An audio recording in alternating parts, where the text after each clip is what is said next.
आपने देखा कि मेघना अपने आप को एक राजकुमारी बने महल में देखती है और फिर कोई पीछे से उसके कंधे पर हाथ रखता है।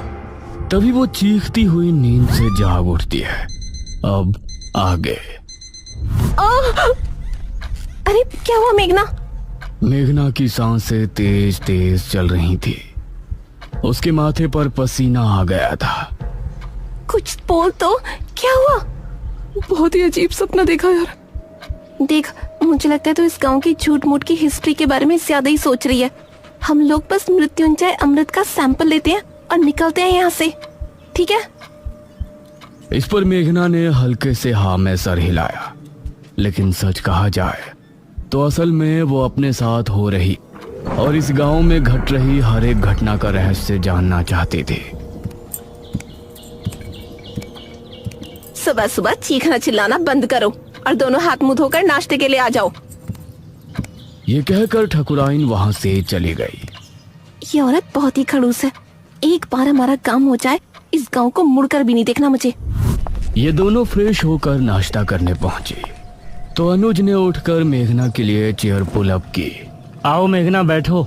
ये देखकर ठकुराइन ने मुंह बना लिया और इन सभी ने मिलकर नाश्ता किया। अनुज बेटा, तुम जल्दी से हमारे साथ चलो, हमें तांत्रिक महाराज को लेने के लिए जाना है। ठीक है पिताजी। ये कहकर मुखिया ने इशिता और मेघना की तरफ देखा। बच्चियों, तुम दोनों बाहर नहीं जाना, ठीक है? हो सके तो ठकुराइन का काम में हाथ बटा देना। जी अंकल, आप फिक्र मत कीजिए, हम घर में ही रहेंगे। अनुज और मुखिया गांव के लोगों से विदा लेकर तांत्रिक महाराज को लेने श्रेणी के लिए निकल गए। इस तरफ मेघना गहरी सोच में डूबी थी। ये कहानी सिर्फ मृत्युंजय अमृत से शुरू हुई थी, लेकिन उसके बाद वो महल, अपने आप को राजकुमारी के रूप में देखना और ये निशिर मोलो, ऐसा लगता है इस गांव का हर एक रहस्य मुझसे जुड़ा है। क्या मुझे राजमहल में जाना चाहिए? करीब 6 घंटे के सफर के बाद मुखिया और अनुज तांत्रिक महाराज के आश्रम पहुंचे, जहां उनका एक शिष्य बैठा हुआ था। प्रणाम। जी प्रणाम। तांत्रिक महाराज कहाँ है? अभी कुछ देर पहले आते तो उनसे भेंट हो जाती। महाराज अभी कुछ क्षण पहले ही बेरमपुर गांव के लिए निकल गए थे। यह सुनकर मुखिया और अनुज हैरान रह गए। हमारे गांव? हम तो महाराज को लेने के लिए आए थे। हमारे आने से पहले ही वो कैसे निकल गए?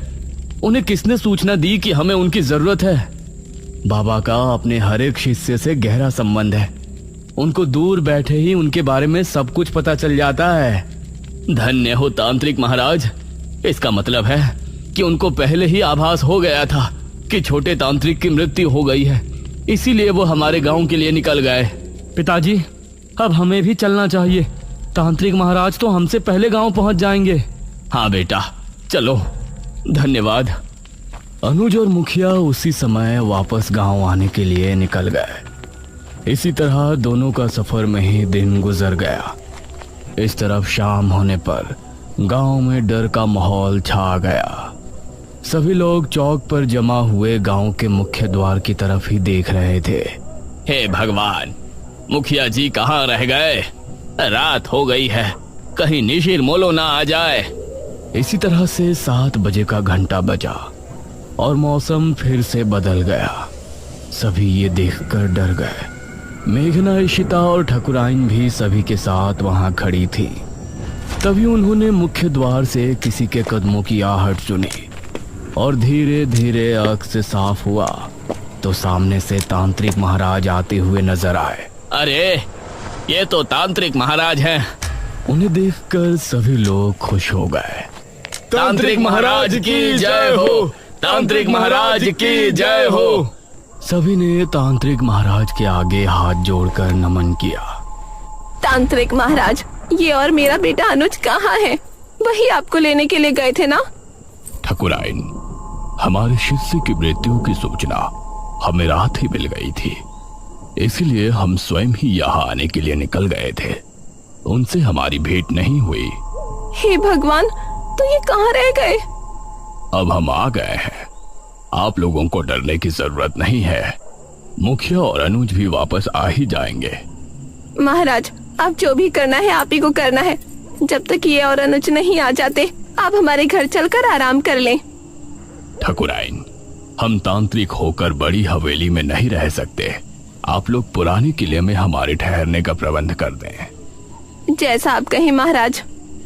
ये कहकर ठकुराइन ने गांव के लोगों से कहा, आप सभी मिलकर पुराने किले की अच्छी से सफाई कर दें और वहाँ रोशनी का भी अच्छा इंतजाम कर दें। ये सुनकर गांव के कुछ आदमी किले की तरफ निकल गए। बाबा वहीं चौक पर बैठे रहे। उन्होंने आंखें बंद की और ध्यान मग्न हो गए। शायद वो सोच रहे थे कि आखिर कैसे निशिरमोलो से निपटा जाए, और मेघना के दिल में भी कई सवाल उठ रहे थे। तकरीबन 1 घंटे तक किले की सफाई का कार्य चला और तभी अनुज और मुखिया भी वहां पहुंच गए।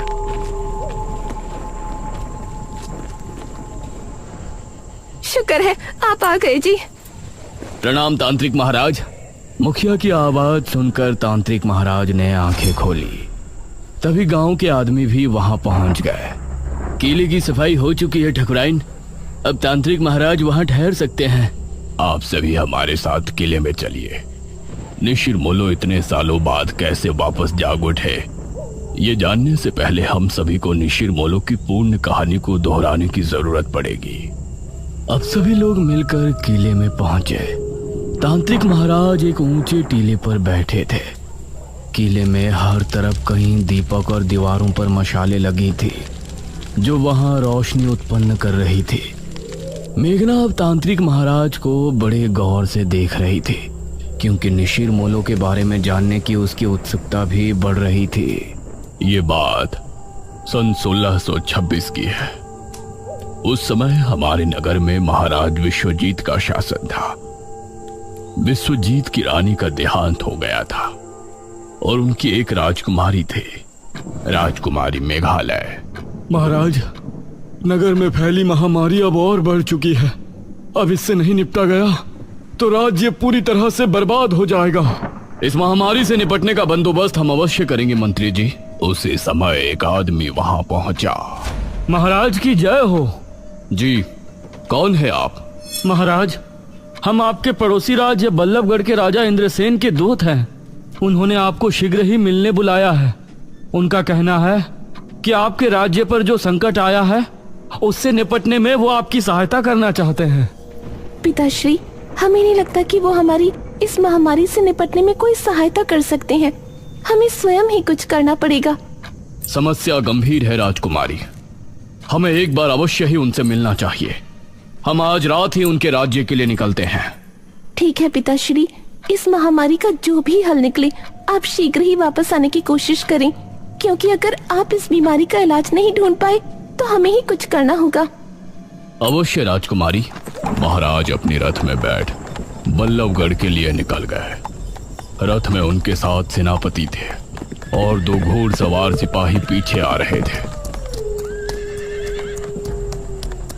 उनका रथ इस समय जंगल के रास्ते से गुजर रही थी। तभी अरे, ये क्या हुआ? रथ अचानक से रुककर टेढ़ा हो गया था।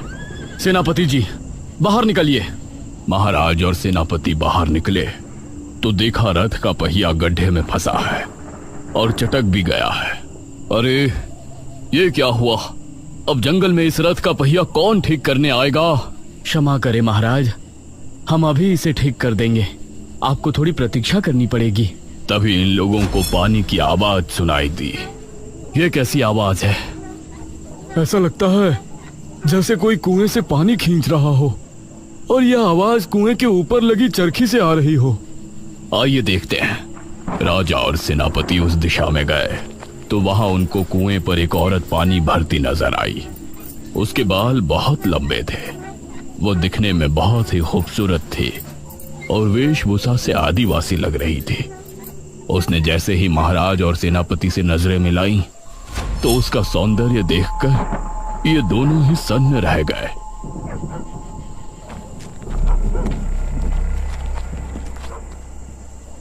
अरे, आप तो हमारे महाराज लग रहे हैं। प्रणाम महाराज। प्रणाम। क्या नाम है आपका? मेरा नाम दमयंती है महाराज। यहाँ पास ही मेरी कुटिया है। आप इस समय जंगल में?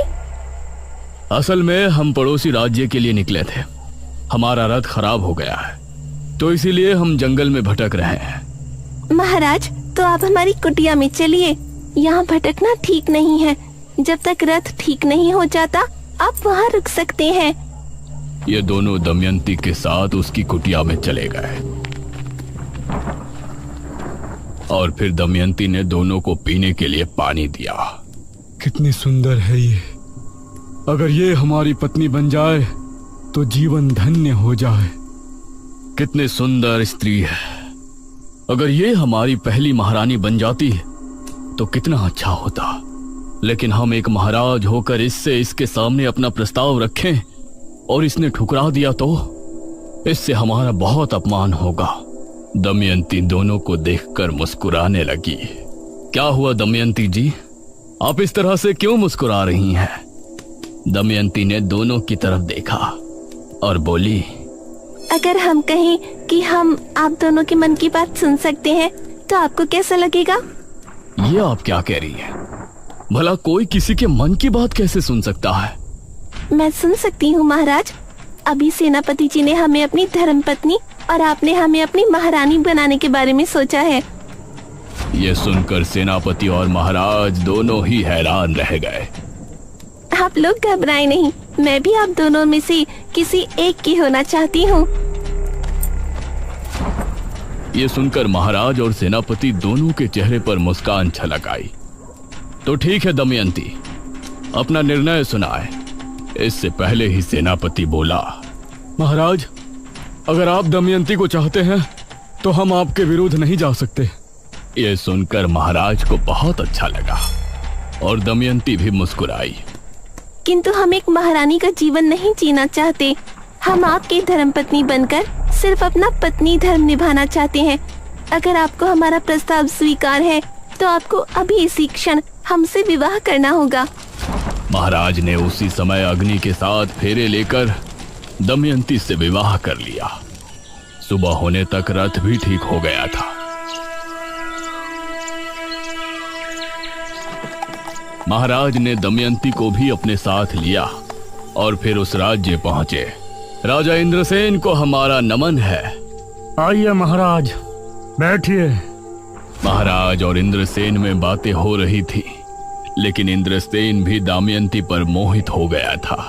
आज रात इस विश्वजीत को रास्ते से हटाकर हम दमयंती को अपना लेंगे और फिर कल ही इसके राज्य पर हमला बोलकर उसे भी अपने अधीन कर लेंगे। दमयंती उसको बड़ी गौर से देख रही थी और उसके चेहरे पर गुस्सा दिखने लगा था। क्या हुआ दमयंती? महाराज, राजा इंद्रसेन आपकी कोई मदद नहीं करना चाहते। रात होने पर आपको रास्ते से हटाने की योजना बना रहे हैं और हमें हमेशा के लिए अपना बना लेंगे और आपके राज्य को भी हड़प लेंगे। यह सुनकर इंद्रसेन भी हैरान रह गया। महाराज को बहुत गुस्सा आया। उन्होंने उसी समय अपनी तलवार निकाली। इंद्रसेन को परास्त करने के बाद महाराज तुरंत अपने राज्य की ओर लौट गए।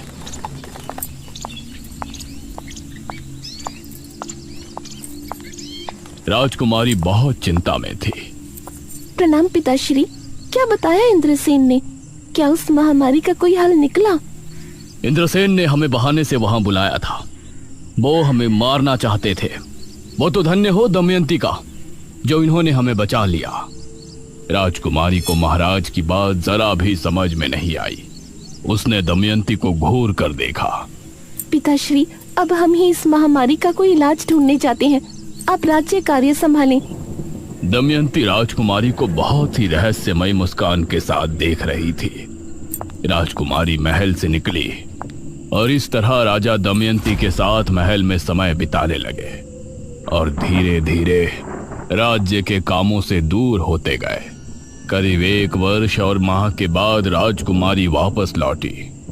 पिताश्री, हमने उस बीमारी से लड़ने का इलाज ढूंढ निकाला है। बहुत अच्छे राजकुमारी, बताइए ये कैसे संभव है? पिताश्री, हमने एक महासिद्धि करके ये बीज हासिल किया है। इसी के जरिए हमें उस महामारी के साथ हर बीमारी से छुटकारा मिल जाएगा। क्या इस बीज के जरिए? जी पिताश्री, वो कैसे होगा ये आपको अगले 7 दिनों के भीतर पता चल जाएगा। राजकुमारी ने उस बीज को अपने हाथों से जंगल में जाकर बो दिया और रोजाना अपने हाथों से उसे पानी देने जाती। महाराज को राज्य की कोई चिंता नहीं थी। वो हर समय बस दमयंती के पास ही बैठे रहते थे।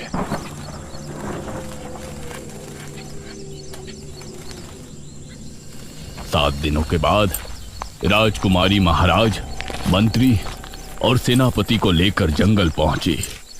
उन्होंने पाया कि पेड़ बहुत ही हरा भरा हो गया है और उससे हरे रंग का पदार्थ टपक रहा है। ये क्या चमत्कार है राजकुमारी? पिताश्री, ये मृत्युंजय अमृत है। इसकी 3 बूंद पीने से बड़े से बड़ा रोग दूर हो जाता है। हम इसके जरिए राज्य में फैली महामारी का खात्मा कर सकते हैं। वाह राजकुमारी, बहुत अच्छे। उसके बाद राजकुमारी ने अपने राज्य के सभी बीमार लोगों को वो मृत्युंजय अमृत देना शुरू किया और अगले 2 माह में वो महामारी राज्य से पूरी तरह से खत्म हो गई।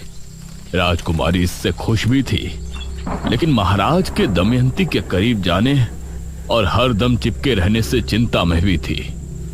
तभी एक दिन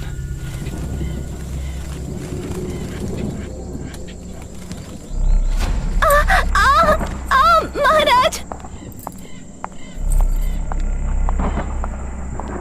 दमयंती, क्या हुआ आपको? क्या हुआ दमयंती आपको? कुछ तो बताइए।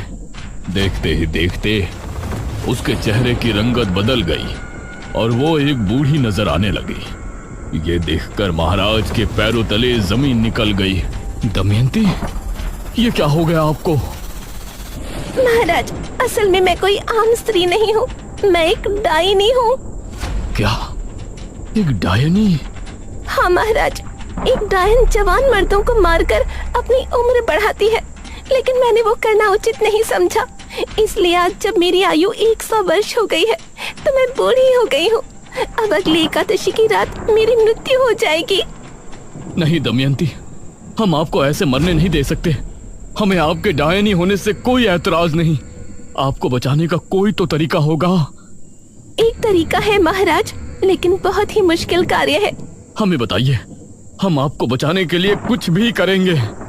अगली एकादशी की रात तक 11 मुर्दों के खून से अगर हम स्नान कर लेते हैं तो हमारी जान बच जाएगी और हमारा सौंदर्य भी वापस लौट आएगा। महाराज ने अब दमयंती को बचाने का प्रयास शुरू किया। राज्य में जब भी किसी की मौत होती तो उनके घरों से उनकी लाश को उठवा लिया जाता था और इसी तरह 10 लाशों के खून से दमयंती को नहला दिया गया था। इससे परेशान होकर मंत्री ने राजकुमारी को सब बताया। राजकुमारी, राज्य में हाहाकार मचा हुआ है। महाराज दमयंती को जवान बनाने के लिए मृत लोगों के शव का अंतिम संस्कार नहीं होने दे रहे हैं। उनके शव को बुरी तरह से काटा जाता है और उनके खून से दमयंती स्नान करती है। इससे प्रजा बहुत क्रोध में है। क्रोध की बात तो है ही मंत्री जी। मृत्यु के बाद जल्दी अंतिम संस्कार न किया जाए तो ये मृतक और उसके परिजनों के साथ नाइंसाफी होती है। वो कभी भी मोक्ष के द्वार से होकर नहीं गुजर सकते। हम पिताश्री से इस विषय में बात करेंगे।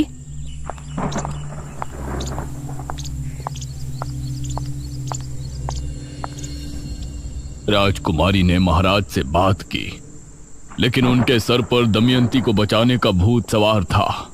जो लोग पहले ही मर चुके हैं उनके शव को किसी के जीवन के लिए इस्तेमाल करना गलत नहीं है राजकुमारी। गलत तब होता जब हम जिंदा लोगों की बलि देते। आप हमें रोकने की कोशिश ना करें। राजकुमारी महाराज के व्यवहार से बहुत चिंता में थी। वहीं गांव के लोग भी अब इससे छुटकारा चाहते थे। अरे बहुत हो गया, अब हम गांव के लोग महाराज का ये अत्याचार नहीं सहेंगे। हाँ, हमारे मृतकों को हक है कि उनका अंतिम संस्कार किया जाए। लेकिन हम लोग महाराज से कैसे लड़ेंगे? कैसे रोकेंगे उनके सिपाहियों को? एक उपाय है, जब भी गांव में किसी की मृत्यु होगी तो हम कोई भी शोक समारोह नहीं करेंगे। इससे महाराज के सिपाहियों को किसी भी मौत की खबर नहीं होगी। आधी रात के समय हम में से 4 लोग उस शव को ले जाकर चुपचाप शमशान में उनका अंतिम संस्कार कर दिया करेंगे। सिर्फ 4 लोग, बाकी सभी अपने अपने घरों में शांतिपूर्ण होंगे। गांव के लोगों को यह सुझाव अच्छा लगा। उन्होंने गांव के 4 आदमियों को नियुक्त किया। उस समय अर्थी को कंधा देने वाले लोगों को मोला कहा जाता था।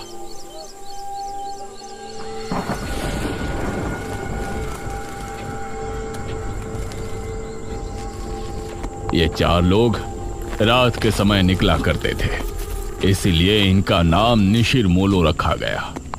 अब जब भी कोई मृत्यु होती तो 4 कथई लिबास वाले आदमी निशिर मोलो बन के उस शव को कंधा देते और उसका चुपचाप अंतिम संस्कार करके वापस गांव को लौट आते। समझ नहीं आ रहा, पूरे 15 दिन हो गए, अभी तक किसी के घर कोई मृत्यु नहीं हुई है। ऐसा कैसे हो सकता है? अगले दिन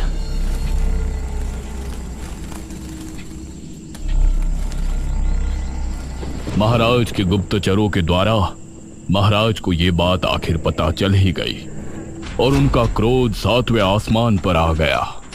वो जो भी 4 लोग हैं, हम उनको मार कर ही दम लेंगे। उन्होंने हमसे चालाकी की, इसका हर्जाना उन्हें भुगतना ही पड़ेगा। महाराज ने अब अपने गुप्त सिपाहियों को तैनात कर दिया था, जो छिपकर रातों को जागकर गांव पर नजर रख रहे थे। एक रात निशिर मोलो एक अर्थी लेकर निकले। यह शनिवार की रात थी, तो उन गुप्त सिपाहियों ने निशिर मोलो को रोक लिया। अब तुम लोगों को कोई नहीं बचा सकता, कोई नहीं। बहुत दे दिया हमारे महाराज को धोखा। उन सिपाहियों ने इन 4 आदमियों को मार गिराया और फिर शव लेकर महाराज के पास पहुंचे। उस शव को दमयंती के कक्ष में पहुंचा दिया गया और सुबह होने पर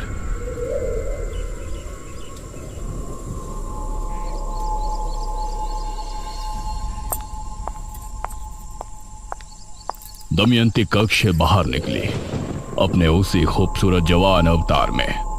उसे देखकर महाराज ने उसे भरी सभा में गले लगा लिया। दमयंती की आंखों में एक रहस्यमयी चमक थी, जैसे कि वो कुछ छिपा रही है। लेकिन अब निशिर मोलो की आत्मा गांव में भटकने लगी थी। वो 4 आत्माएं अपने कंधे पर ताबूत उठाए हर शनिवार की रात गांव में भटकती थी।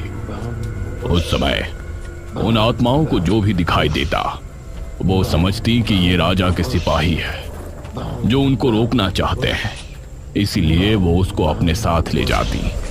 इतना कहकर तांत्रिक महाराज चुप हो गए। सभी गांव के लोग ये कहानी सुनकर हैरान थे और मेघना को तो जैसे अब अपने सपनों से जुड़ी कुछ बातें समझ में आने लगी थी। हे भगवान, मतलब जो निशिर मोलो आज हमारी जान के दुश्मन है, वो कभी हमारी रक्षा किया करते थे। हाँ, उनकी इसमें कोई गलती नहीं है। उनकी अकाल मृत्यु की वजह से वो ऐसा करते हैं। उनको नहीं पता कि उनकी मृत्यु हो चुकी है। वो तो अभी भी अपने काम को अंजाम देने की कोशिश कर रहे हैं। बाबा, आगे की कथा में क्या हुआ? वो राजकुमारी, महाराज और दमयंती? आगे क्या हुआ और निशिर मोलो को कैसे रोका गया और अब वो अचानक क्यों 400 साल बाद वापस आ गए हैं, ये कहानी जानने के लिए हमें बेरमपुर पुराण को पढ़ने की आवश्यकता है, जो कि 400 साल पहले की राजमहल के किसी गुप्त कक्ष में रखवाया गया था। बेरमपुर पुराण? अब इसका पता हमें कैसे चलेगा बाबा? वो बेरमपुर पुराण राजमहल में कहाँ है, ये जानने के लिए मुझे एक अनुष्ठान करना पड़ेगा, जो कि मैं इसी किले में बैठकर करूंगा। ध्यान रहे, उस समय सभी अपने अपने घरों में होंगे। कहीं ऐसा ना हो कि इस बार भी निशिर मोलो ये अनुष्ठान रोकने के इरादे से गांव में आए। निशिर मोलो कौन है ये तो हमने जान लिया है, लेकिन इन सब का मेघना से क्या संबंध है? निशिर मोलो उसके आने से कैसे जाग उठे? राजा के साथ क्या हुआ और दमयंती असल में क्या है? इन सभी सवालों के जवाब जानने के लिए हमारे साथ बने रहिए निशिर मोलो के अगले पार्ट में।